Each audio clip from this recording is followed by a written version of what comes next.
సంధ్య theatre ఘటనలో చట్టం పరిధిలో సమస్యకు పరిష్కారం దొరుకుతుందన్న ఆశాభావంతో అల్లు అర్జున్ ఉన్నారు. అందుకు అనుగుణంగా నిబద్ధనతో సాగుతున్నారు.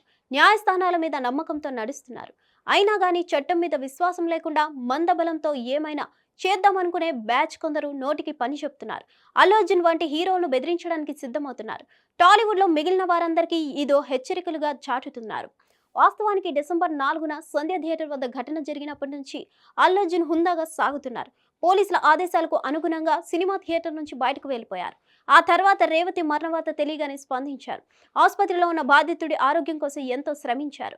తన సిబ్బందిని అక్కడే ఉంచి నిత్యం పర్యవేక్షించారు. ఆ విషయాన్ని రేవతి భర్త కూడా మీడియా ముందు వెల్లడించారు. తర్వాత పోలీసులు అరెస్ట్ చేసేందుకు వచ్చినప్పుడు కూడా పూర్తిగా సహకరించారు. కోర్టు ఆదేశాలను పాటించి రిమాండ్ నుంచి విడుదలైన తర్వాత కూడా బాధితురాలికి భరోసా కల్పించడం తప్ప చట్ట వ్యతిరేకంగా వ్యవహరించడానికి సస్సేమిరా అన్నారు. తన తండ్రిని ఆసుపత్రికి పంపించి శ్రీతేజ్ విషయం ఆరా తీశారు. చివరకు అసెంబ్లీలో తనకు వ్యతిరేకంగా చర్చ సాగిన సమయంలో కూడా సంయమనం పాటించారు.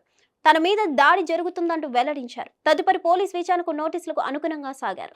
చెప్పిన సమయానికి చిక్కడపల్లి పిఎస్కి చేరుకొని విచారణ ఆద్యంతం పోలీసులకు సహకరించారు.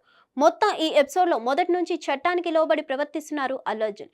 ఎక్కడ ఎవరు ఎంతగా నిందించి ప్రయత్నం చేసినా నేరుగా తన ఇంటి మీదనే దాడికి దిగిన పల్లెత్తు మాట కూడా లేదు. పైగా బాధితురాలి బిడ్డను తన బిడ్డతో పోల్చి అన్ని విధాల అండగా ఉంటామన్న మాట చెప్తూ వచ్చారు. ఇలా ఈ విషయంలో అత్యంత హోందాగా సాగుతున్న ఐకాన్ స్టార్ తీరును అందరూ గమనిస్తున్నారు. ఆయన వ్యవహార శైలిని అభినందిస్తున్నారు. సినిమాల్లోనే కాకుండా నిజ జీవితంలోనూ నిబద్ధత ప్రదర్శిస్తున్న వైనం గుర్తిస్తున్నారు. హిట్ టీవీ యాప్ ని డౌన్లోడ్ చేసుకోండి. ఇందులో short news, live news, entertainment movies అన్ని అవైలబుల్ గా ఉన్నాయి. Please download Hit TV app. Hit TV app hit TV యాప్ని ఫ్రీగా డౌన్లోడ్ చేసుకోండి.